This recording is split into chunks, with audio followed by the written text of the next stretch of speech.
বিএসসির biology ক্লাসে আরো একবার সকলকে স্বাগত।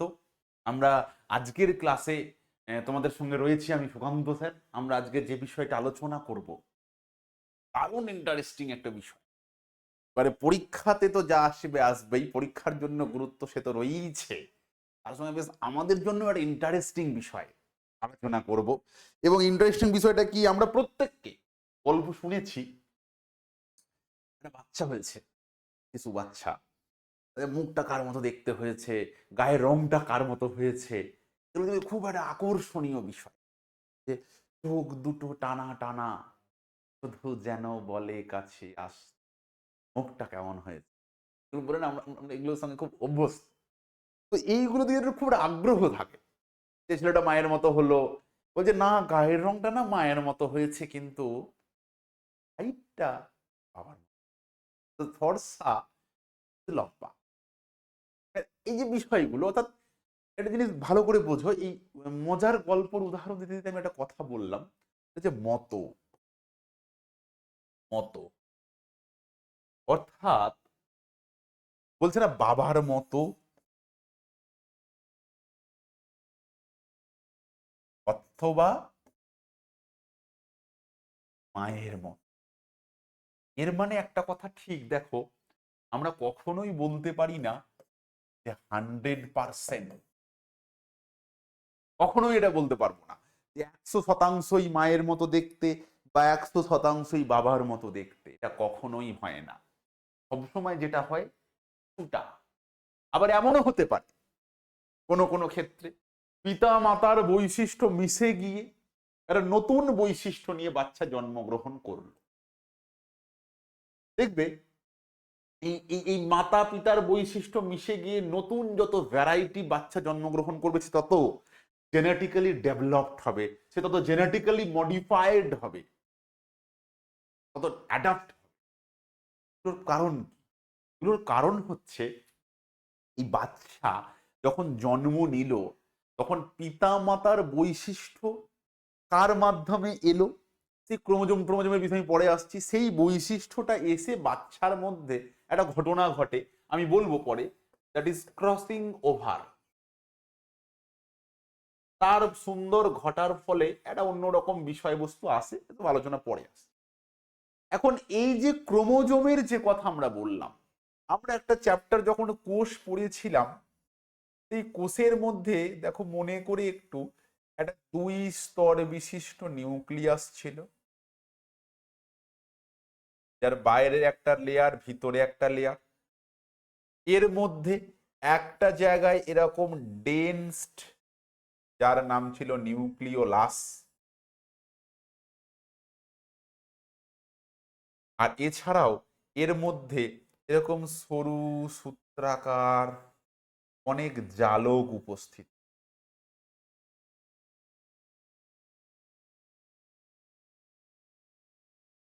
এই জালকগুলোর আমরা নাম বলেছিলাম ক্রোমাটিন জালিকা বা নিউক্লিয় জালিকা, ক্রোমাটিন ফাইবার। এই ক্রোমাটিন ফাইবারই পরবর্তীকালে আমাদের দেহে ক্রোমোজোম। যে ক্রোমোজোমের মধ্যে বা যে ক্রোমোজোমের মাধ্যমে আমাদের দেহের বিভিন্ন বৈশিষ্ট্যগুলো, বিভিন্ন বৈশিষ্ট্য একটা জেনারেশন থেকে অন্য জেনারেশনে বাহিত হয়, পরিবাহিত। ঠিক আছে? তো এই যে বিভিন্ন বৈশিষ্ট্যগুলো একটা জেনারেশন থেকে অন্য জেনারেশনে বাহিত হচ্ছে টু ক্রোমোজোম। এখন প্রশ্নে মানে মনে আসবে, ক্রোমোজোম,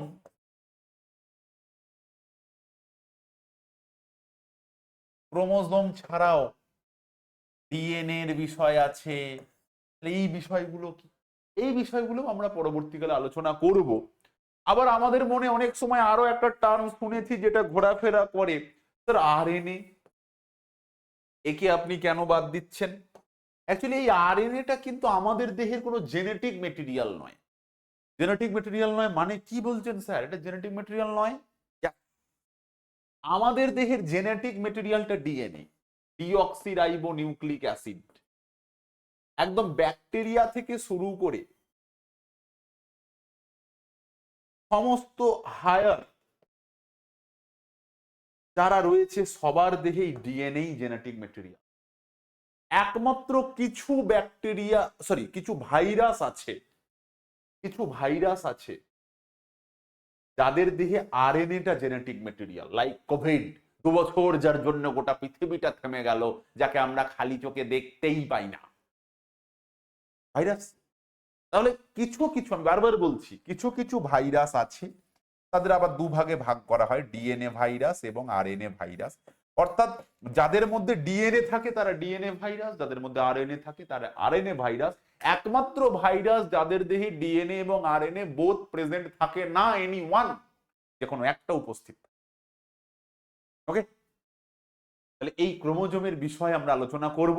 অর্থাৎ এই ক্রোমোজোমের মাধ্যমে বা ক্রোমোজোমের দ্বারা আমাদের দেহের সার্বিক সমস্ত বৈশিষ্ট্য একটা জায়গা থেকে অন্য জায়গায় স্থানান্তরিত, অর্থাৎ একটা জেনারেশন থেকে অন্য জেনারেশনে স্থানান্তরিত হয়। এই জন্যই চোখ দুটো বাবার মতো, গায়ের রংটা মায়ের মতো। আবার কখনো কখনো আরো একটা ঘটনা ঘটে যায় যার নাম ক্রিস ক্রস উত্তরাধিকার। প্রশ্ন হচ্ছে, ক্রিস ক্রস উত্তরাধিকার জিনিসটা, ক্রিস ক্রস উত্তরাধিকার মানে হচ্ছে, অনেক সময় দেখবে দাদু বা ঠাকুমার বৈশিষ্ট্যগুলো একটা জেনারেশন থেকে সঞ্চারিত হয়ে দাদু ঠাকুমার মতো বৈশিষ্ট্যগুলো দেখতে হতে পারে। That is call Chris cross উত্তরাধিকার। ক্রিস ক্রস উত্তরাধিকার, এই সমস্ত বিষয় আমাদের আজকের, ওকে, এই সব বিষয় নিয়েই আমাদের আজকের এই ক্লাস, দ্যাট ইজ ক্রোমোজোম, তার স্ট্রাকচার, তার কাজ, কোথায় থাকে, কি করে, সব আলোচনা করব। প্রথমেই আমরা আসি, what is the definition of chromosome. তাহলে ক্রোমোজোমের ডেফিনেশনে আমরা এটা বলতে পারি, এই ক্রোমোজোম আমরা তো দেখলাম নিউক্লিয়াসের মধ্যে এরকম সরু সুতোর মতো রয়েছে, সরু সুতোর মতো রয়েছে। এই জায়গাটা ঘন একটা ডেন্স একটা এরিয়া। এর এই নিউক্লিয়াসের বাইরে আরো একটা লেয়ার রয়েছে রয়েছে এই যে সূত্রাকার অংশটা কার মধ্যে আছে? নিউক্লিয়াসের মধ্যে। নিউক্লিয়াস কোষের একটা অঙ্গাণু। তাই জন্য প্রথম কথাটা বলা আছে, ইট ইজ ইন্টারসেলুলার। ইন্টার কথাটা থাকে ইন্টার, আর একটা হচ্ছে সেলুলার। সেলুলার মানে কার মধ্যে? সেলের মধ্যে। Intercellular, gene bearing. এই জিন কথাটা কি? এই জিন টার্মটা আমি পড়ে আসছি, যে জিন বিয়ারিং এর জিন মানে কি রে পড়ে আসছি। Species specific. What is species specific? খুব ভালো করে দেখো, একটা গাছের ডাল কেটে বসিয়ে দিলে একটা গাছ হবে, একটা গাছের ডাল কেটে বসিয়ে দিলে একটা গাছ হবে, কিন্তু একটা মানুষের হাত কেটে বসিয়ে দিলে একটা মানুষ হবে? তাহলে যদি আমাদের প্রত্যেকের ক্রোমোজোমাল কনফিগারেশন, ক্রোমোজোমের গঠন সেম হতো, একই হতো, একই রকমের হতো, তাহলে গাছের ডাল কেটে বসিয়ে দিলে যেমন গাছ হচ্ছিল, তেমনই তেমনই মানুষের হাত কেটে বসিয়ে দিলে একটা মানুষ হতো, তাই না? তাই জন্য কথাটা ইউজ করা আছে স্পিসিস স্পেসিফিক। তার মানে কি, নির্দিষ্ট স্পিসিসের ক্ষেত্রে নির্দিষ্ট রকমের ক্রোমোজোম উপস্থিত, দ্যাট ইজ স্পিসিস স্পেসিফিক। এরপর আছে রড শেপড। এই রড শেপটা কেন আছে এটা তুমি পরে দেখতে পাবে, একটুখানি পরেই এটা দেখতে পাবে যে ওয়াই রড শেপড কেন দেখতে পাবে, একটু পরে দেখতে পাবে। তাহলে আমরা কি কি জানলাম? চারটে কথা জেনেছি: intercellular, gene bearing, species specific, rod shaped. Okay, তাহলে এই ক্রোমোজোমকে আমরা সেল ডিভিশন যখন আমরা পড়ছিলাম তখন আমরা দশাগুলো পড়েছিলাম: প্রোফেজ, মেটাফেজ,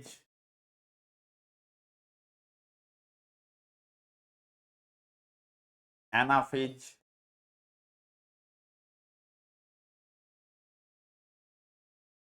টেলোফেজ। চারটে দশা আমরা পড়েছি,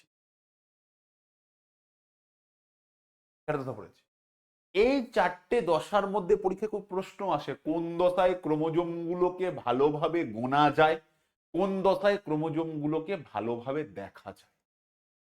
দেখবে আমাদের হয়তো মনে থাকবে যে মেটাফেজ দশায় আমরা দেখিয়েছিলাম ঠিক এরকম, মাঝে স্পিন্ডেল ফাইবার বা বেমতন্তু,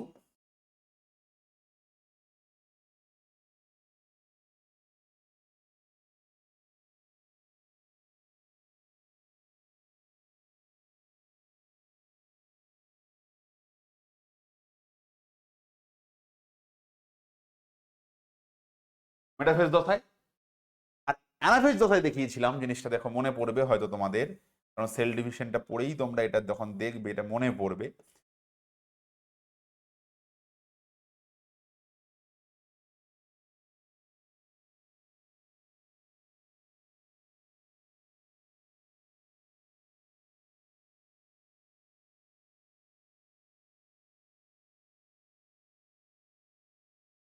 ঠিক আছে, এগুলোকে স্পিন্ডেল ফাইবার বা মেরুদণ্ড বলছিলাম। এর মাঝে আমরা তখন বলেছিলাম পরীক্ষায় একটা প্রশ্ন আসে, ক্রোমোজোম গুলো পুরো নিরক্ষীয় তল বরাবর কোথায় অবস্থান করে। আর একটা বলেছিলাম ক্রোমোজোম গুলো ই, ইউ, আই, জে, এই সমস্ত সেপ্ট কোথায় হয় বলেছিলাম না, সেটা আমরা বলেছিলাম। তাহলে দেখো এখানে খুব ভালো করে দেখো এই ক্রোমোজোমটা কি বলা আছে, ক্লিয়ারলি ভিজিবল ডিউরিং মেটাফেজ। কোন দশায় ভালো করে দেখতে পাচ্ছ তুমি? ইন দ্য স্টেজ প্রোফেজের পর, অর্থাৎ সেকেন্ড দশা। এই যে এই দশায় ক্রোমোজোম গুলোকে কি বলছে, ভালো করে দেখা যায়। আর কি দেখো বলছে, অফস্প্রিং ফ্রম প্যারেন্ট, এই যে ক্রোমোজোম অর্থাৎ পিতা মাতার দেহ থেকে সন্তান সন্ততিতে যখন দেহে আসছে, তখনই তো এই ক্রোমোজোমের মাধ্যমে বিভিন্ন বৈশিষ্ট্যগুলো আসছে। তাহলে কোন দশায় ভালো করে আমরা দেখতে পাই, দ্যাট ইজ মেটাফেজ দশা। ক্রোমোজোম গুলোকে পরীক্ষা এটাও প্রশ্ন আসতে পারে, কোন দশায় ক্রোমোজোম গুলোকে তুমি গুনতে পারবে ভালো করে, তার সংখ্যা বা নাম্বার তুমি কোন দশায় গুনতে পারবে, সংখ্যাটা কোন দশায় গুনতে পারবে। এটাও এই second stage, that is the stage known as metaphase. Metaphase দশায় তুমি তাদের ভালো করে গুনতে পারবে। তাহলে ক্রোমোজোমের ডেফিনেশন, ভিজিবিলিটি বোঝা গেল। এই যে পয়েন্টটা দেওয়া আছে ডিসকভারি, যে কোনো জিনিস এটা তার আবিষ্কার সম্পর্কে জানাটা খুব দরকার। তো এই আবিষ্কার সম্পর্কে কার কথা বলা আছে, দেখো স্ট্রাটবার্জার, আর একটা কার কথা বলা আছে, ওয়ার্ল্ডিয়ার। একজনা কি বলেছেন, ফার্স্ট অবজার্ভ, আর একজনা ক্রোমোজোম এই টার্মটা দিয়েছিলেন। বায়োলজিতে প্রায়ই দেখি একজন আবিষ্কার করেছে আর একজন নামকরণ করেছে। এই বিষয়টা একটু বুঝিয়ে বলুন, এটা আমাকে প্রায়শই স্টুডেন্ট বিভিন্ন জায়গায় প্রশ্নটা করেছে যে স্যার বায়োলজিতে এই বিষয়টা কিরকম, একজন নাম করেছে, একজন আবিষ্কার করেছে, কিভাবে এটা সম্ভব? খুব ভালো করে বুঝে নাও কিভাবে সম্ভব। বাচ্চা জন্ম নিয়েছে, তাহলে বাচ্চার বাবা মা জন্ম দিয়েছে, বাচ্চা একটু বড় হওয়ার পর একটা অনুষ্ঠান হয়, অনুষ্ঠানটার নাম নামকরণ অনুষ্ঠান। এই নামকরণ অনুষ্ঠানে ব্রাহ্মণ এসে একদম পুঁথি টুথি নামকরণ করে। তাহলে বাবা মা জন্মদাতা, বাবা মা পিতা মাতা, নামকরণটা বাবা মা করলো, কি করলো, এসে ব্রাহ্মণ এসে নামকরণ। এই বিষয়টা এটাই হচ্ছে ওই টার্ন পয়েন্ট বাই। যেমন আমরা কোষের ক্ষেত্রে দেখেছিলাম, রবার্ট হুক ভদ্রলোক কোষ যেটা আবিষ্কার করেছিলেন সেটা মৃত কোষ, জীবিত কোষ নয়, অবভিয়াসলি নয়। নামকরণ তিনি যেহেতু করেছিলেন, তাই কোষ তত্ত্বের বাবা, মিনস ফাদার অফ সাইটোলজি, তাকেই। তাহলে এই কে নামকরণ করেছে, এটা কিন্তু মনে রাখার বিষয় যে স্ট্রেটবার্জার প্রথম ডিসকভার, আর Waldeyer the term chromosome coined by Waldeyer. Okay, next চলে যাব আমরা। Is the structure of chromosome. Chromosome কেমন দেখতে, this is the structure of chromosome. দেখো এই ক্রোমোজোমের এই যে বিষয়টা আমি এখানে দেখাচ্ছি, এই বিষয়টা ভালো করে বুঝবে কোথা থেকে এই বিষয়টা এরকম ভাবে এলো। দেখো আমরা দেখো ক্রোমোজোমের একটা শেপ দেখছিলাম,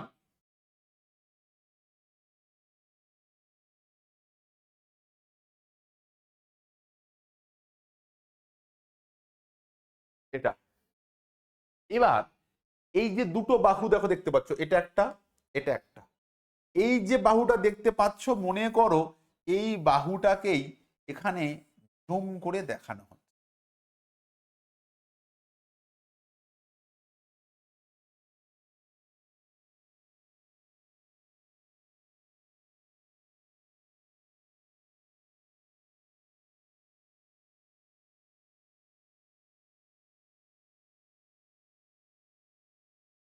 একটা বাহুকে জুম করে দেখা।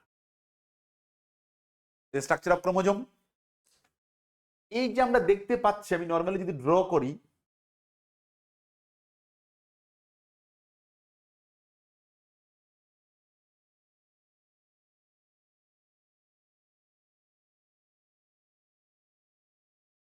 এটা ক্রোমোজোমের স্ট্রাকচার, এটা হচ্ছে ক্রোমোজোমের বাহু। আমি যেটা ড্র করলাম, কি বললাম, ক্রোমোজোমের এটা হচ্ছে তার আর্মস, বাহু, ক্রোমোজোমের বাহু। ওকে, এবার দেখো এই বাহুর মাঝে দেখো খাঁজ, খাঁজ বলো ভাঁজ বলো যাই বলো না কেন, খাঁজ আছে। এই যে খাঁজগুলো দেখতে পাচ্ছি, এই খাঁজগুলোকে বলা হয় প্রাইমারি ইনস্ট্রিকশন। দেখো লেখা রয়েছে প্রাইমারি কনস্ট্রিকশন, মানে বাংলা কথা হলো প্রাথমিক, তুমি খাঁজ বা ভাঁজ যাই বলো, প্রাথমিক। এবার এই প্রাথমিক খাঁজ বা প্রাইমারি কনস্ট্রিকশন ছাড়া যদি কোনো খাঁজ থেকে থাকে, এই যে দ্যাট ইজ সেকেন্ডারি কনস্ট্রিকশন, তার বাংলা কথা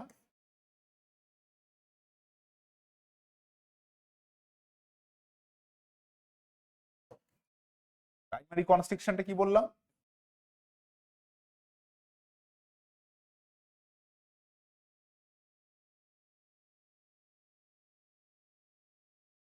ওকে। তাহলে প্রাথমিক খাঁজ, গৌণ খাঁজ, ঠিক আছে। এবার প্রাথমিক খাঁজ গৌণ খাঁজ ছাড়া আরো কি কি আছে দেখো। ক্রোমোজোমের এর মধ্যে যে সূত্রাকার যে অংশ আছে এই বাহুর মধ্যে, তার নাম ক্রোমাটিড। তাহলে কি কি হলো, chromatid, primary constriction, secondary constriction. Okay, এবার দেখো এই যে ক্রোমোজোমের শেষ অংশে ফোলা যে অংশটা, এই যে ফোলা দেখছো, এই ফোলা অংশটাকে বলা হয় স্যাটেলাইট। এরপর যে ক্রোমোজোমই হোক তার তো একটা শেষ প্রান্ত থাকবে, মানে এন্ড পয়েন্ট, এন্ড পয়েন্ট। এই এন্ড পয়েন্টকে বলা হয় টেলোমিয়ার। কি বলা হয়, টেলোমিয়ার। এন্ড পয়েন্টকে বলা হয় টেলোমিয়ার। এবার প্রশ্নটা হচ্ছে, এই যে বিষয়টা আমরা আলোচনা করলাম, এর স্যাটেলাইটটা থেকে একটা খুব গুরুত্বপূর্ণ প্রশ্ন আছে। প্রশ্নটা কি স্যার? এটা হচ্ছে এই যে স্যাটেলাইট বললাম, তাহলে স্যাটেলাইটের মধ্যে কি ক্রোমোজোমের কোনো পার্ট বা অংশ থাকে না? ইয়াস, থাকে। এই স্যাটেলাইটের মধ্যে যে ক্রোমোজোমের পার্ট থাকে তাকে বলা হয় স্যাট ক্রোমোজোম।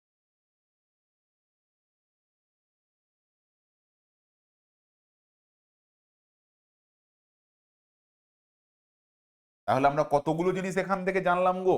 এখান থেকে আমরা জেনেছি ক্রোমাটিড, এখান থেকে আমরা জেনেছি প্রাথমিক কনস্ট্রিকশন বা প্রাইমারি খাঁজ, সেকেন্ডারি কনস্ট্রিকশন বা গৌণ খাঁজ, স্যাটেলাইট, টেলোমিয়ার, স্যাট ক্রোমোজোম।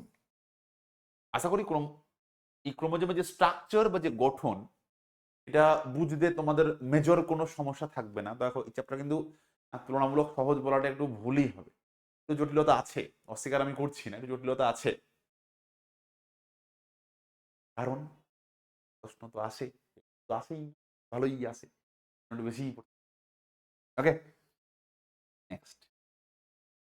এরপরে বলছে এই জায়গাটা বেশ গুরুত্বপূর্ণ, সেটা হচ্ছে এই কোন জায়গায় ভাঁজটা রয়েছে, দ্যাট ইজ প্রাইমারি কনস্ট্রিকশনের অবস্থান, প্রাইমারি কনস্ট্রিকশনের পজিশন বললাম, পজিশন অফ প্রাইমারি কনস্ট্রিকশন।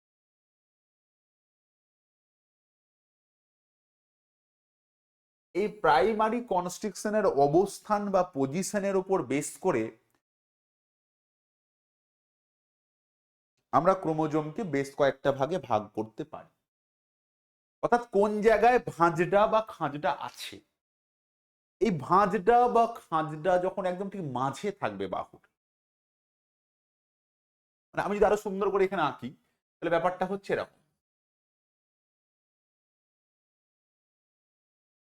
দেখো ভাঁজটা বা খাঁজটা দুটো বাহু তার ঠিক মাঝে, এর নাম মেটাসেন্ট্রিক ক্রোমোজোম।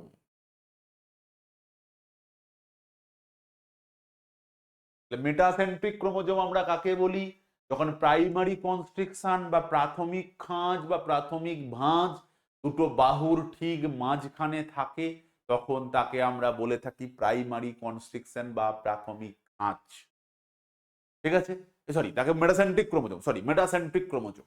এই যে দেখো, দেখো বাহুর অংশ, এদিকে বাহুর অংশ, মাঝে যে ভাঁজ বা খাঁজ, এটার নাম মেটাসেন্ট্রিক। এরপরের নাম হচ্ছে সাব মেটাসেন্ট্রিক। অর্থাৎ সেক্ষেত্রে কি হয়, এই যে খাঁজটা দেখো পুরোপুরি মাঝে নাই। পরীক্ষায় কিন্তু প্রশ্ন এসেছে ডাব্লিউবিসিএস মেন্সে যে এটা একটু কম, অর্থাৎ ঠিক মাঝে ঠিক নয়। সাব মেটাসেন্ট্রিক ক্রোমোজোম কি বলছে? The centromere is in the intermediate portion, not in the middle portion. এক্ষেত্রে কি বলেছিল? প্রেজেন্ট ইন দ্য সেন্টার, ঠিক মাঝখানেই থাকবে। এখানে বলছে নট প্রেজেন্ট, নট একদম সেন্টারে নয়। কোথায় থাকবে? কোথায় থাকবে? ইন্টারমিডিয়েট স্থানে, মধ্যবর্তী স্থানে। কি বলছে? Sub metacentric chromosome, the centromere is in the intermediate position. Okay, তারপরটা কি রয়েছে? Acrocentric chromosome. এই অ্যাক্রোসেন্ট্রিক ক্রোমোজোম মানে কি? যখন এই খাঁজটা বা এই ভাঁজটা ওপরের দিকে খুবই সামান্য, ম্যাক্সিমামটাই নিচের দিকে, তখন তাকে কে বলা হয়? Acrocentric chromosome. ঠিক মাঝে নয়, মাঝ থেকে যে একটু উঠে আছে বা ইন্টারমিডিয়েট পজিশন তাও নয়, তাহলে কোথায়? দেখো বলছে centromere is close to the end. দেখো আর এটুকুনি আছে এন্ড, একদম ক্লোজ টু দ্য এন্ড।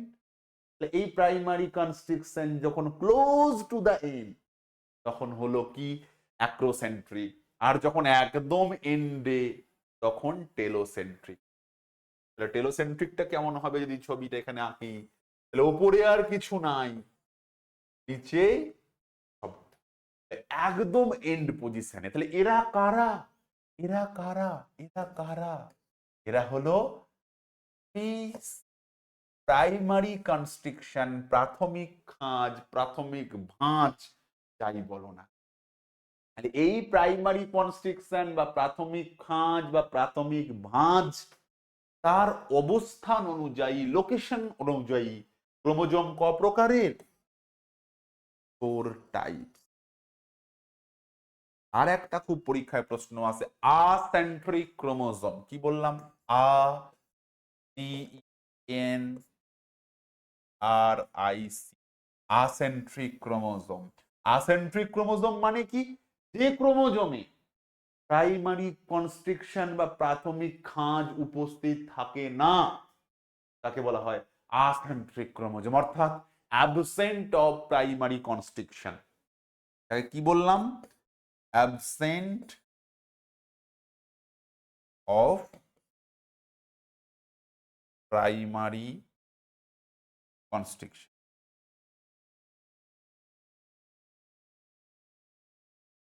বললাম আসেন।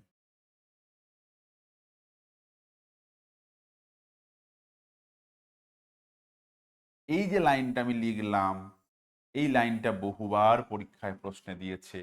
What do you mean by acentric chromosome? যেখানে কি প্রাইমারি কনস্ট্রিকশন বা প্রাথমিক খাঁজ উপস্থিত থাকে না। ঠিক আছে, তাহলে উপস্থিতি অনুযায়ী ক প্রকার পেলাম? 1 প্রকার, 2 প্রকার, 3 প্রকার, উপস্থিতি অনুযায়ী 4 প্রকার, আর একটা হলো অনুপস্থিত। তাহলে কি কি হলো? Metacentric, sub metacentric, allocentric, acentric, absent. Okay, চলো নেক্সট। এরপরে যে পেজটা দেওয়া রয়েছে, এই পেজটার ক্ষেত্রে ফর্মুলার নাম শুধু মনে রেখো, শুধু মনে রেখো। কেন শুধু মনে রেখো বললেন স্যার? তার কারণ হচ্ছে মানে আরো ভালো করে বলতে গেলে বলা যায় এটা মুখস্থ। এবার কত আরো মুখস্থ করব, কি করব, চোখস্থ। চোখস্থ মানে কি? চোখে চোখে রাখা। যেন আমরা দেখি এমন কিছু পরীক্ষায় প্রশ্ন আসে যেগুলো দেখলেই মনে হয় আমাদের প্রশ্নটার অপশনগুলো চেনা চেনা লাগছে, সেগুলো চোখস্থ আছে আমাদের। পরীক্ষায় প্রশ্ন আসে, দেখো বলছে plant consist of maximum number of chromosome. তাহলে প্ল্যান্ট এবং ম্যাক্সিমাম মানে কোন উদ্ভিদের সব থেকে বেশি সংখ্যক ক্রোমোজোম আছে। লেখা লেখা রয়েছে অফিওগ্লোসাম, যার ক্রোমোজোম সংখ্যা কত? লেখা আছে 2n সমান 1260। তাহলে plant having maximum number of chromosome বা ম্যাক্সিমাম ক্রোমোজোম কার ক্ষেত্রে রয়েছে? অফিওগ্লোসামের ক্ষেত্রে। তারপরেরটা কি আছে? Plant contain minimum number of chromosome, সব থেকে কম। এটা পরীক্ষার প্রশ্নের অপশনে থাকে স্পাইরোগাইরা, যার ক্রোমোজোম কত? 2n সমান 2। 3 নম্বরে কি আছে? Animal contain maximum number of chromosome. কোন প্রাণীর সবথেকে বেশি ক্রোমোজোম আছে? দেখো উদাহরণ কি দেওয়া আছে, অ্যাসিটাবুলেরিয়া, অক্লান্টা, যার 1600টা ক্রোমোজোম রয়েছে। Animal contain minimum number of chromosome. অ্যানিমালের দেহেও সব থেকে কম ক্রোমোজোম কার? অ্যাসকারিয়াসিস, যার দেহে 2n সমান 2। এছাড়া এখানে বলে রাখি আরো পরীক্ষায় একটা প্রশ্ন আসে, সেটা হচ্ছে কিছু কিছু স্পিসিজের নাম বলে দেবে, তাদের নং অফ ক্রোমোজোম কত। এটা অনেক সময় প্রশ্ন আসে। যেমন ধরো আমাদের দেহে যদি বলে ক্রোমোজোমের সংখ্যা কত, মানুষের দেহে ক্রোমোজোমের সংখ্যা আমরা সবাই মোটামুটি বাচ্চা বয়স থেকে পড়েছি, আমাদের দেহে টোটাল ক্রোমোজোম 41, অর্থাৎ 26 আমাদের দেহে। তাই আমাদের দেহে হিউম্যানের ক্ষেত্রে ক্রোমোজোম 46টা প্রেজেন্ট থাকে। এই 46টা ক্রোমোজোমের দুটো ভাগ আছে, সেসব নিয়ে আমরা পরে আলোচনা করব, যে ভাগগুলো কি কি, সেখানে কতগুলো ক্রোমোজোম থাকে সেগুলো নিয়ে আমরা পরে আলোচনা করছি। ওকে, তাহলে এই হলো নাম্বার অফ ক্রোমোজোম। এবার আমরা আসব আমাদের দেহে যে ক্রোমোজোমের যা বিষয় রয়েছে, আমাদের দেহের বা হিউম্যানের টোটাল ক্রোমোজোম কত? Total chromosome 46। এই 46টা ক্রোমোজোমের দুটো ভাগ আছে, ভাগে কি কি চলে যাবে? 44 আর 2। এই 44টাকে আমরা কি বলি? অটোজোম, বাংলায় দেহ ক্রোমোজোম।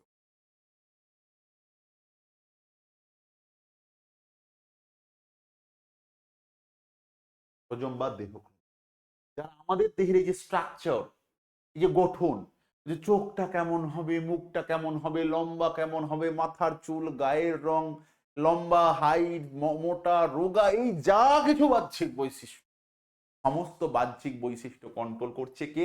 এই অটোজোম বা দেহ ক্রোমোজোম, যার সংখ্যা 44টা মানে 20।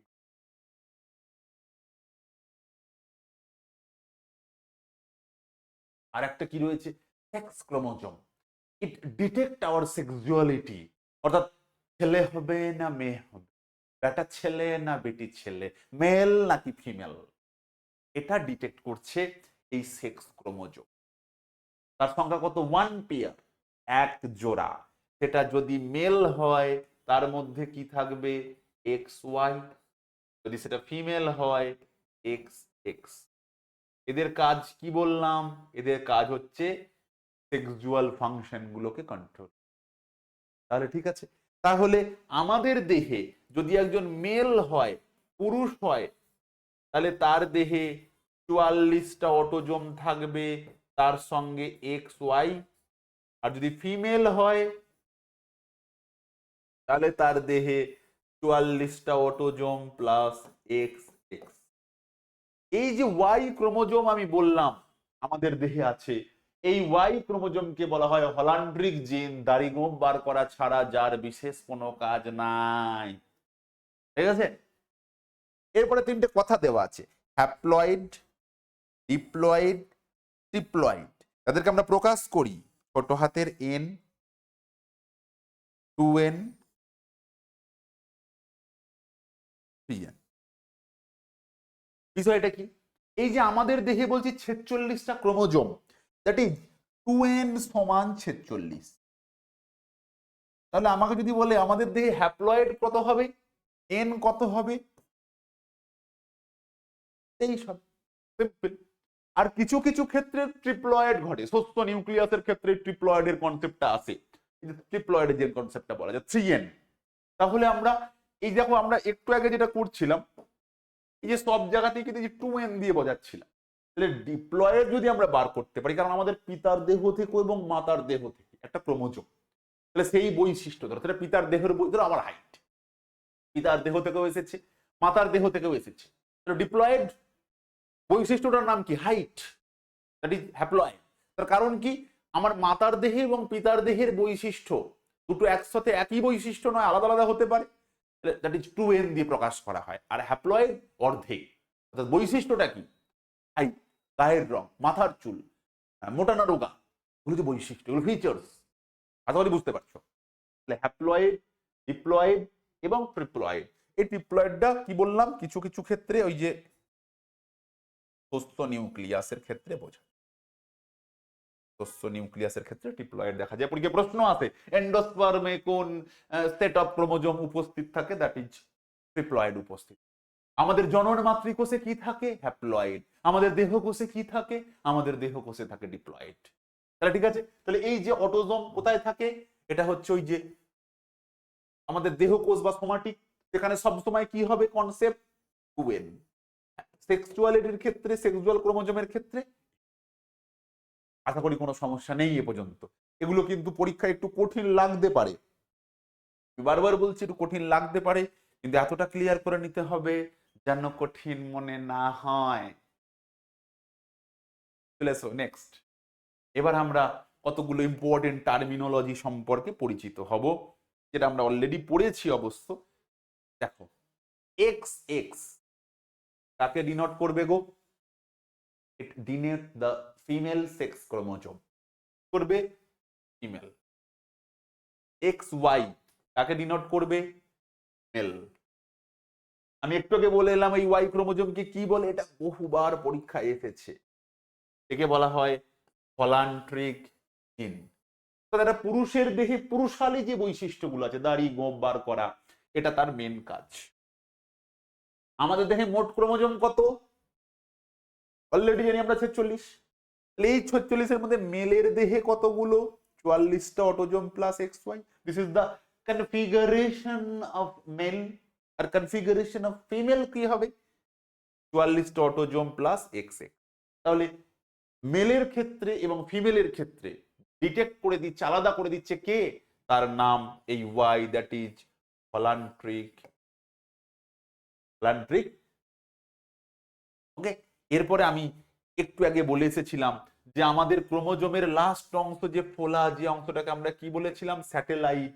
এই স্যাটেলাইটের মধ্যে যে ক্রোমোজোম থাকে তার কি নাম দিয়েছিলাম, স্যাট ক্রোমোজোম।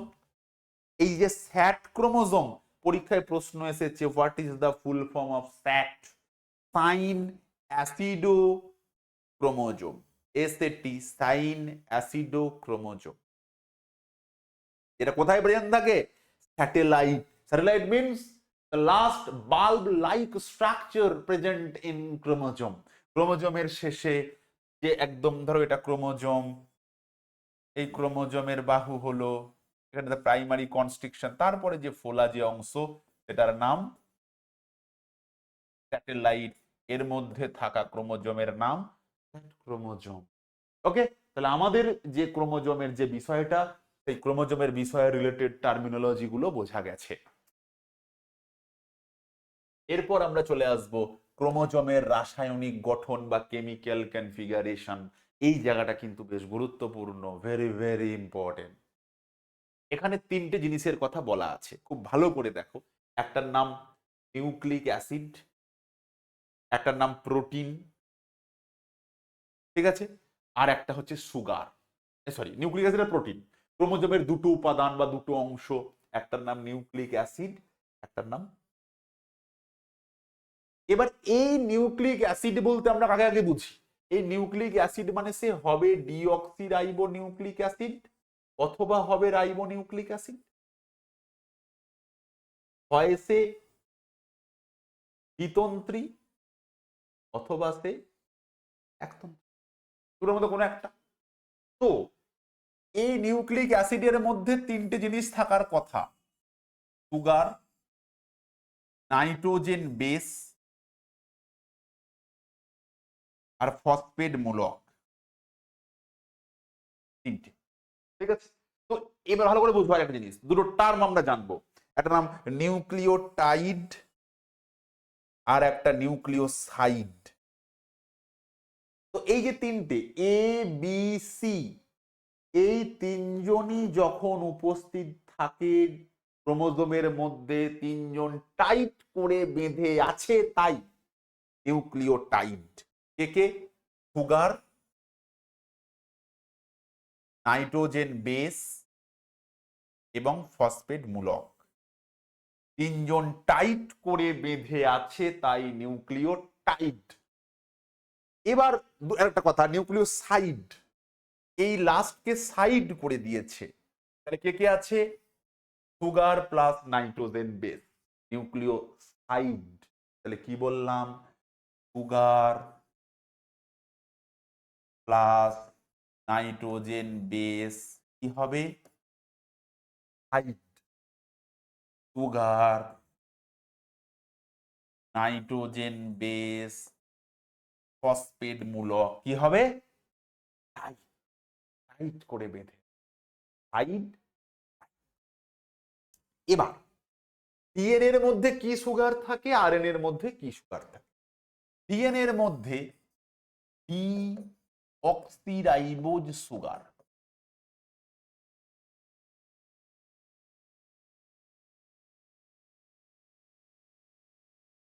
আর আরএনএ এর মধ্যে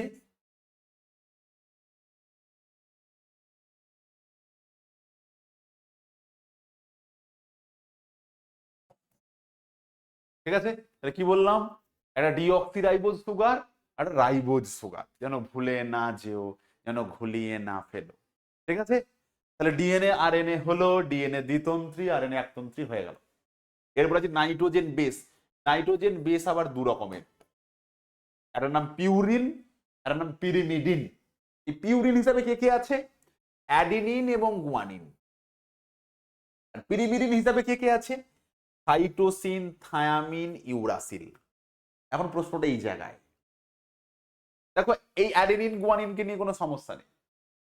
এই থায়ামিন আর ইউরাসিল, এই ডিএনএ এবং আরএনএ, দেখো এই ডিএনএ এর মধ্যে থায়ামিনটা থাকে আর আরএনএ এর মধ্যে ইউরাসিল। পরীক্ষায় প্রশ্ন আসে ডিএনএ স্পেসিফিক নাইট্রোজেন বেস কোনটা, আরএনএ স্পেসিফিক নাইট্রোজেন বেস কোনটা? তাহলে ডিএনএ স্পেসিফিক যদি বলে দ্যাট ইজ থিয়ামিন বা থাইমিন, আর আরএনএ স্পেসিফিক যদি বলে দ্যাট ইজ ইউরাসিল। এবার যদি ঘুরিয়ে প্রশ্নটা দেয় যে which nitrogen base is absent in RNA, তাহলে যেটা ডিএনএ এর মধ্যে আছে সেটা RNA absent. Which nitrogen base is absent in DNA, তাহলে uracil is absent in DNA. ঠিক আছে, তাহলে ডিএনএ এবং আরএনএ এর মধ্যে কমন কে কে? কমন হচ্ছে অ্যাডিনিন, গুয়ানিন, সাইটোসিন, এরা তিনজনা কমন। ডিএনএ স্পেসিফিক কোনটা? থিয়ামিন। আরএনএ স্পেসিফিক কোনটা? যেন ঘুলিয়ে না যায় পরীক্ষার জন্য, সেই আমার যে ভাষাটা ছিল কোটি কোটি। ওকে, এবার কি হয়? এই একটা পিউরিন একটা পিরিমিডিন বেস বন্ধন করে থাকে, কিভাবে থাকে পরে আসছি। তাহলে this is the chemical configuration of chromosome, অর্থাৎ ক্রোমোজোম কি কি দ্বারা গঠিত, এই ক্রোমোজোমের মধ্যে কে কে থাকে আশা করি বোঝা গেছে। এবার আমরা আসবো ক্রোমোজোমের নিউক্লিক অ্যাসিডের মধ্যে ডিএনএ বা deoxyribo nucleic acid is the only genetic material present in higher plant বা হায়ার অ্যানিমাল। ডিএনএ আমাদের কি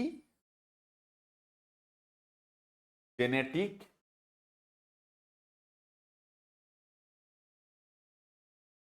মেটেরিয়াল, জিনগত উপাদান, বংশগত উপাদান।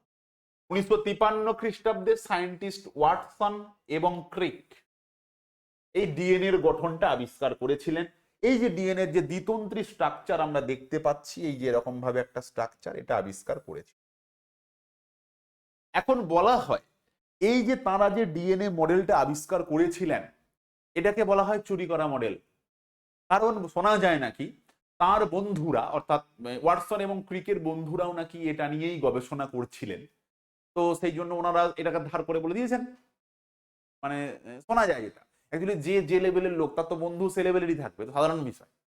তো শোনা যায় নাকি তার বন্ধুরাই এটা নিয়ে অ্যাকচুয়ালি গবেষণা করে তারা একটা উপলব্ধ জায়গায় চলেও গেছিলেন। তো সেটা নাকি এরাও সেই বিষয়টা বুঝতে পেরে আগে করে পাবলিশ করে ফেলেছিলেন সেটাই। তো এটা চুরি করা মডেল বলা হয়। তবে যাই হোক না কেন, তারাই প্রথম জমা দিয়েছিলেন ডিএনএ স্ট্রাকচার। সেই ডিএনএ স্ট্রাকচারটা আমরা জানবো এবার, যেটা তারা জমা দিয়েছিলেন। এবং তাদেরকেই এই ডিএনএ আবিষ্কারের যে স্বীকৃতি নোবেল পুরস্কার তারাই পান। ভদ্রলোকের দুজনের নাম কি? ওয়াটসন এবং ক্রিক। ওয়াটসন এবং ক্রিক এনারাই কি পেয়েছিলেন? এনারাই ডিএনএ আবিষ্কারের নোবেল পুরস্কার পর্যন্ত এরাই পেয়েছিলেন। তো এনারা কি বললেন তার মডেলের মধ্যে? ওনারা বললেন এই যে দ্বিতন্ত্রী ডিএনএ, বললেন এই ডিএনএ এর মধ্যে থাকে কে? জিন।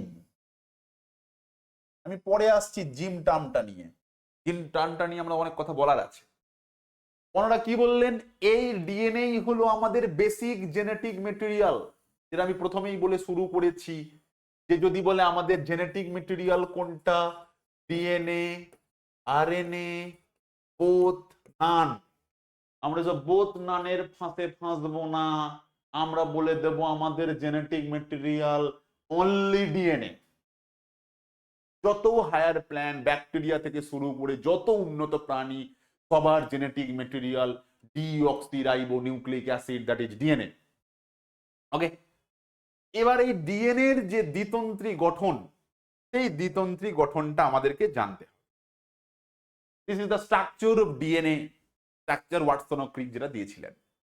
তো তার স্ট্রাকচার অনুযায়ী তিনি বলেছিলেন, এই যে ভালো করে দেখো, এই যে একটা খাঁজ বা ভাঁজ দেখছো,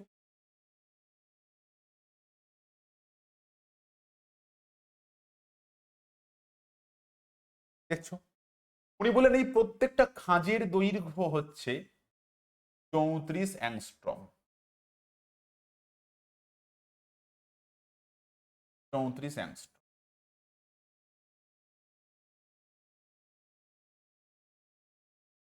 আর কি বললেন? বললেন এই প্রত্যেকটা খাঁজ বা ভাঁজ, এই প্রত্যেকটা খাঁজের বা ভাঁজের মধ্যে 10টা করে নিউক্লিওটাইড থাকবে। থাকবে নিউক্লিওটাইড থাকবে কটা করে? 10টা করে নিউক্লিওটাইড। তাহলে বলো তো, এই যে নিউক্লিওটাইড দুটো দেওয়া আছে, এরকম 10টা থাকবে। তাহলে বলো প্রত্যেকটা নিউক্লিওটাইডের মধ্যে কত দূরত্ব হবে? 34/10 সমান 3.4 অ্যাংস্ট্রম। প্রশ্ন আছে distance between each and every nucleotide present in DNA, that is 3.4 angstrom. আর টোটাল এটার দৈর্ঘ্য কত বললাম? 34 অ্যাংস্ট্রম। মানে ডিসটেন্স, এই সরি, টোটাল লেন্থ এক একটা ভাঁজের একটা খাঁজের মধ্যে। ঠিক আছে, এগুলোকে পিরাইম দিয়ে ইন্ডিকেট করা হয়, 3 পিরাইম থেকে 5 পিরাইম। আবার ঠিক এর উল্টোটা, এটা 5 থেকে শুরু হলে এটা 3 পিরাইম পর্যন্ত দেওয়া থাকে। ঠিক আছে, তো পিরাইম বলা হয় এটা। এবার যে বিষয়টা হচ্ছে নিউক্লিওটাইড এই এদের মাঝে কিভাবে থাকে, এই যে দেখো, গুয়ানিন এবং সাইটোসিন এরা পরস্পর কটা করে বন্ধনে? 3টি হাইড্রোজেন বন্ড।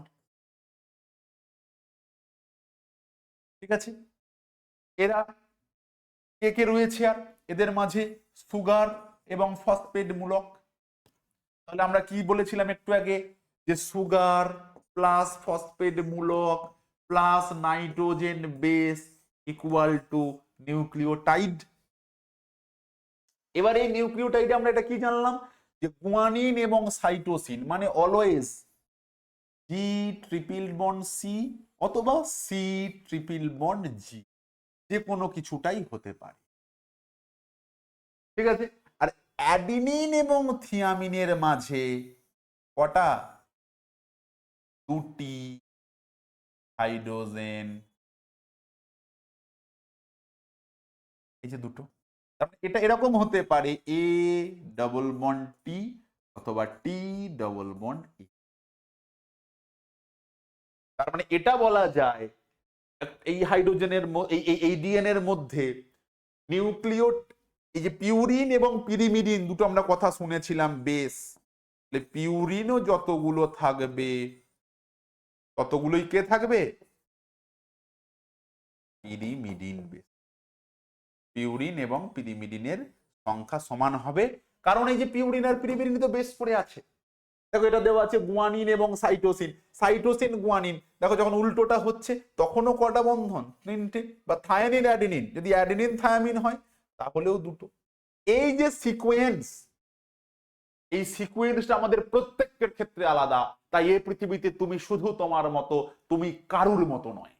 আমরা জামাই লিখে ঘুরে বেড়াই না, আমি আমার মতো, আমাকে আমার মতো থাকতে দাও, লেখার দরকার নেই। এই পৃথিবীতে তুমি শুধুই তোমার মতো, এমনকি যদি তোমার যমজ ভাইও থেকে থাকে তুমি তার মতো নয়, তুমি শুধুই তোমারই মতো। এবং তোমার মতো এ পৃথিবীতে আর কেউ নেই, তোমার বৈশিষ্ট্য নিয়ে পৃথিবীতে কেউ নেই। তার কারণ প্রত্যেকের এই যে সিকোয়েন্স, নিউক্লিওটাইড সিকোয়েন্সটা ডিফারেন্ট। তোমরা প্রত্যেককে শুনেছো ডিএনএ ফিঙ্গারপ্রিন্ট, শুনেছো কি করা হয়, বলে ডিএনএ সিকোয়েন্স দেখা। সিকোয়েন্স মানে কি, this is the sequence of nucleotide. এই নিউক্লিওটাইডের সিকোয়েন্স দেখা হবে, মিন্স এই যে তারপরে কে আছে, এই যে দেখা গেল তোমার হয়তো পরপর তিনটে সি আর জি আছে, আমার হয়তো দেখা গেল এর পরে তোমার একটা এ আর টি আছে, আমার দেখা গেল এখানে একটা টি আর এ আছে। এই যে সিকোয়েন্সটা প্রত্যেকের ক্ষেত্রে যত ডিফারেন্স হবে ভ্যারাইটিস, আর এই ডিফারেন্সটা হবে নয়, হবেই, আর তাই ভ্যারাইটি সৃষ্টিও। ঠিক আছে, এই যে বিষয়গুলো, double helix structure proposed by, কে দিয়েছিলেন, প্রপোজড বাই সায়েন্টিস্ট ওয়াটসন এবং ক্রিক, এবং this is called the DNA double helix model. DNA এর দ্বিতন্ত্রী গঠন বা double helix model of DNA, এটা মনে রাখতে হবে। ওকে, এইটাই বলা ছিল যে কি 3.4 অ্যাংস্ট্রম প্রতিটা নিউক্লিওটাইডের মধ্যে দূরত্ব, টোটাল দূরত্ব কই বললাম 34 অ্যাংস্ট্রম। অ্যাডিনিন এবং থায়ামিনের মধ্যে দুটো বন্ধন, মানে যেটা আমি দেখালাম, গুয়ানিন সাইটোসিনের মধ্যে তিনটে বন্ধন, এই সমস্ত নিয়েই। এবং ডিএনএ এর মধ্যে কে কে নাইট্রোজেন বেস থাকে, এটিজিসি, অ্যাডেনিন থায়ামিন গুয়ানিন সাইটোসিন। আর এই সাইটোসিনের পরিবর্তে আরএনএ তে কি থাকে, আরএনএ তে ইউরাসিল প্রেজেন্ট। ওকে, যেন ভুলে না যাই। তাহলে আমরা ডিএনএ পড়ে এলাম, ডিএনএ সম্পর্কে জেনে এলাম। যদি আমাদের এখন বলে ডিএনএ এর বৈশিষ্ট্য বলো, আমরা কি বলতে পারবো না? হ্যাঁ, ডিএনএ আমাদের মেইন জেনেটিক মেটেরিয়াল। সমস্ত ইউক্যারিওটিকদের ক্ষেত্রে বংশগত বৈশিষ্ট্য ডিএনএ বহন করে চলেছে। আমার ডিএনএ এর মতো এ পৃথিবীতে কারুর ডিএনএ নেই। আমার ডিএনএ এর যে নিউক্লিওটাইড সিকোয়েন্স, সেই সিকোয়েন্সে কারোর নেই। আমার ডিএনএ গঠন যে তৈরি করেছে আমার দেহের, সেই গঠনটা আমার দেহে তৈরি হয়েছে ডিএনএ এর মতো, বা ডিএনএ যে গঠন তৈরি করেছে। কিছু কিছু প্রোক্যারিওটদের ক্ষেত্রেও ডিএনএ জেনেটিক ম্যাটেরিয়াল।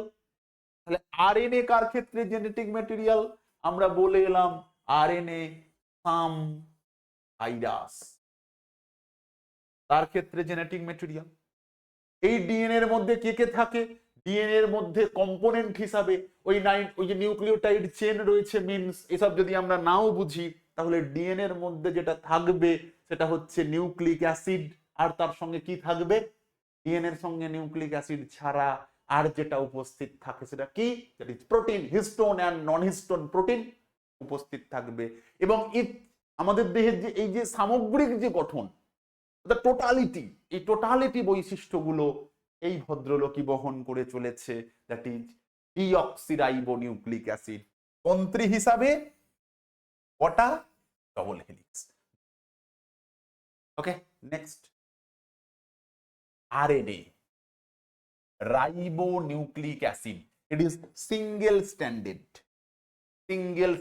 একতন্ত্রী। এটা আমি কি বলেছি? Some virus. কি সাম ভাইরাসের ক্ষেত্রে আরএনএটা? Genetic material. আর কারুর ক্ষেত্রে এর জেনেটিক মেটেরিয়াল নয়। এ তিন প্রকার। একটা নাম ট্রান্সফার আরএনএ বা টিআরএনএ, আর একটার নাম মেসেঞ্জার আরএনএ বা এমআরএনএ, আর একটার নাম রাইবোজোমাল আরএনএ বা আরআরএনএ। ঠিক আছে, প্রথম কি আছে? Messenger RNA. এ কি বহন করছে? ইট ক্যারিজ দ্য মেসেজ। কিসের মেসেজ? জেনেটিক্যাল বার্তাকে বহন করছে। দেখো কি মেসেজ? ডিএনএ থেকে কোনো জেনেটিক্যাল বার্তাকে সে বহন করছে। এরপরে কি আছে? TRNA, transfer RNA. এ কাকে ট্রান্সফার করছে? এ ট্রান্সফার করছে অ্যামাইনো অ্যাসিড। আমাদের দেহে টোটাল অ্যামাইনো অ্যাসিড কত? 20টা। এই অ্যামাইনো অ্যাসিডের 3টে ভাগ আছে, পরে বলা হবে। একটার নাম এসেনশিয়াল অ্যামাইনো অ্যাসিড, যার সংখ্যা 8। সেমি এসেনশিয়াল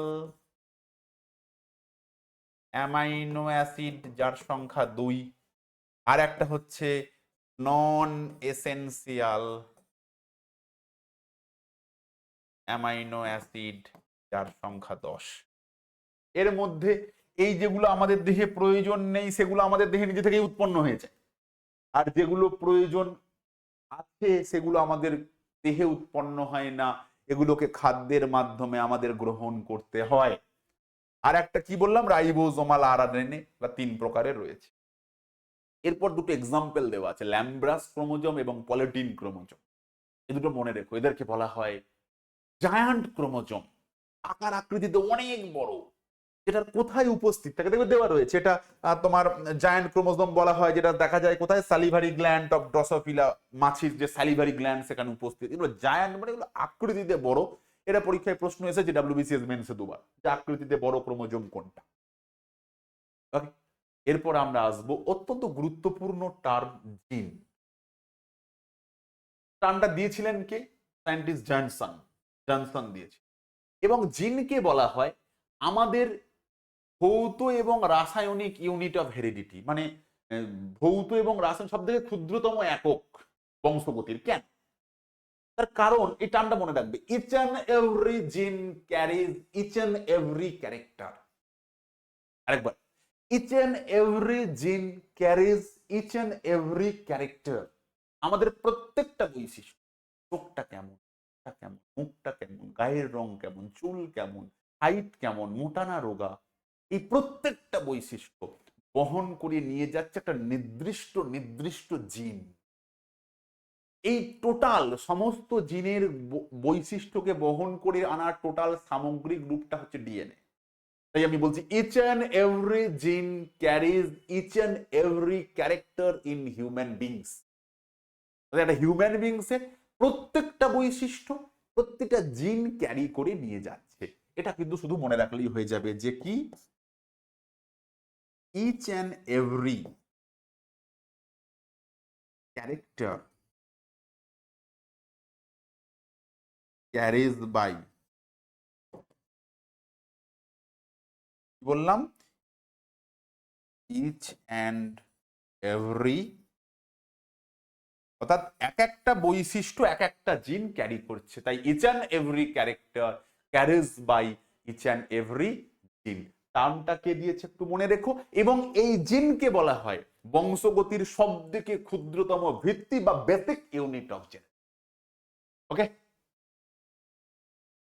লাস্ট জায়গায় আমরা দাঁড়িয়ে আছি, সেন্ট্রাল ডগমা। আমরা প্রত্যেকেই ডগমা টার্মটা অনেকে শুনেছো, নিউজ ডগমা এটা বলি আমরা। এই নিউজ ডগমাতে কি বলা হয়?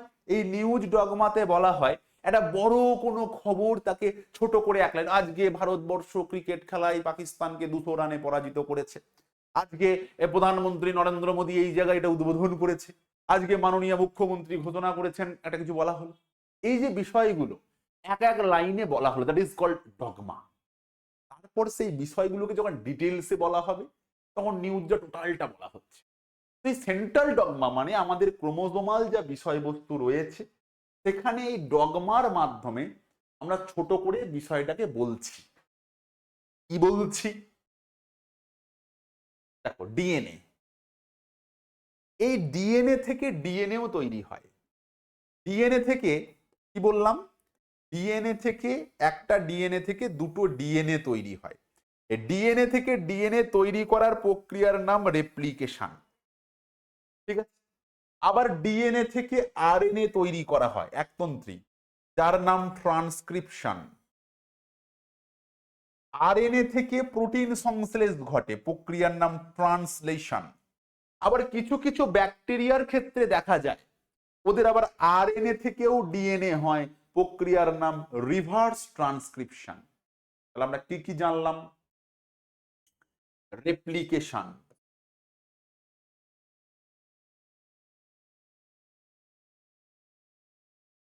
Transcription,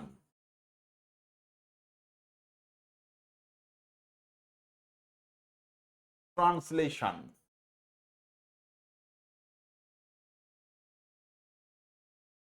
reverse transcription.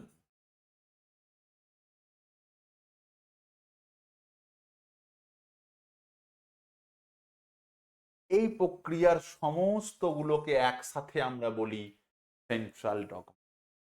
তাহলে আমাকে বলো তো, রেপ্লিকেশন কি? ডিএনএ থেকে ডিএনএ তৈরির প্রক্রিয়ার নাম রেপ্লিকেশন। ট্রান্সক্রিপশন কি? ডিএনএ থেকে আরএনএ তৈরি করার প্রক্রিয়ার নাম ট্রান্সক্রিপশন। ট্রান্সলেশন কি? আরএনএ থেকে প্রোটিন সংশ্লেষ হওয়ার প্রক্রিয়ার নাম ট্রান্সলেশন। রিভার্স ট্রান্সক্রিপশন কি? রিভার্স মানে হচ্ছে উল্টো, তাহলে ট্রান্সক্রিপশনের উল্টো। ট্রান্সক্রিপশনে হয় ডিএনএ থেকে আরএনএ, রিভার্সে হবে আরএনএ থেকে ডিএনএ। আর এটা সবারই ক্ষেত্রে নরমালি দেখা যায় না, এটা কিছু ব্যাকটেরিয়ার ক্ষেত্রেই দেখা। তাহলে প্রক্রিয়ার নাম কটা যেন আমরা না ভুলি। ডিএনএ রেপ্লিকেশন, যেখানে কি হয় ডিএনএ রেপ্লিকেশনে, এই যে ধরো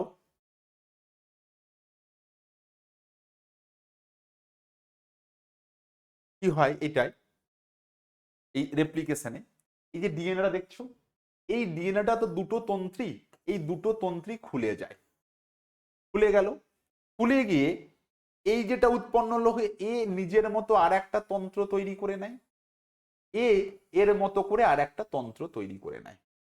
ছিল কটা? একটা। হয়ে গেল কটা? এই একটা ডিএনএ থেকে দুটো ডিএনএ তৈরির পদ্ধতিকেই আমরা কি বলি? একটা ডিএনএ থেকে দুটো ডিএনএ তৈরির পদ্ধতিটার নামই হচ্ছে রেপ্লিকেট অর নিউ ডিএনএ। এবার ডিএনএ দ্বিতন্ত্রী, সেখান থেকে কি হলো? একতন্ত্রী আরএনএ, সিঙ্গেল স্ট্যান্ড। তখন আমরা তাকে কি বললাম? ট্রান্সক্রিপশন। আর এইখান থেকে ট্রান্সলেশনে কি হলো? প্রোটিন সংশ্লেষ। এই প্রোটিন সংশ্লেষই কি মেন ফাংশন অফ আরএনএ এর, মেন ফাংশন। আরএনএ এর প্রধান কাজই হলো এটার সঙ্গে। তাহলে এই হলো কি সেন্ট্রাল ডগমা। যেন আমরা এই কথাটা না বলি, এই যে জেনেটিক সমস্ত বার্তা, সমস্ত ইনফরমেশন, সব তথ্য, দেখো তাই বলা আছে, the central dogma illustrate the flow of genetical information in the cell. কি? DNA replication, coding of RNA বা আরএনএ তৈরি, কি প্রক্রিয়ায়? ট্রান্সক্রিপশন, এবং ফিউচারে এই ট্রান্সলেশন প্রক্রিয়ায় প্রোটিন সংশ্লেষ। এই সমস্ত ব্যাপারটা একত্রে সেন্ট্রাল। এই হলো আমাদের ক্রোমোজোম, ডিএনএ এবং আরএনএ সংক্রান্ত আলোচনা। এর পরেও মনে একটা প্রশ্ন থেকে গেল, কিভাবে পিতা বা মাতার বৈশিষ্ট্য সন্তান সন্ততির দেহে আসছে। এর জন্য আমাদের পরের চ্যাপ্টারটায় অপেক্ষা করতে হবে, যার নাম হেরিডিটি বা বংশগতি। এবং সেই চ্যাপ্টারের সঙ্গে আমরা যেটা আরো জানবো সেটা হচ্ছে ক্রোমোজোমাল অ্যাবনর্ম্যালিটি। যে ক্রোমোজোমাল রোগ, জেনেটিক অ্যাবনর্মালিটি একবার হয়ে গেলে সেই রোগকে আর কখনোই ভালো করা নরমালি যাবে না। তাই পরের ক্লাসের জন্য অপেক্ষা করতে হবে, বংশগতি এবং বংশগত রোগ। আজকের ক্লাস এখানেই শেষ। Thank you.